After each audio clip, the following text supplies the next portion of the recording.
বন্ধুরা, আজকে আমরা খাবো মাংস, যেটা মা আজকে রান্না করছে লাল লাল ঝাল ঝাল। এখন মা আলুটা লাল লাল করে ভেজে নেবে। মা এবার নুন দিচ্ছে, 1 চামচ মতো নুন দিল, আর 1 চিনি নিল। এবার মা দিয়ে দেবে হলুদ 1 চামচ। এবার মা নেড়ে নেবে।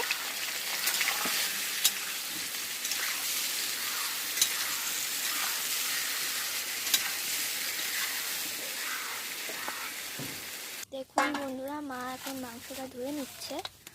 ঠিক আছে, জলটা খুলে ধুয়ে নিচ্ছে।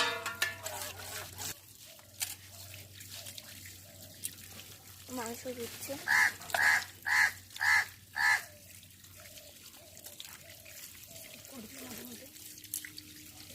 দেখুন অনেকটাই হয়ে গেছে ধোয়া।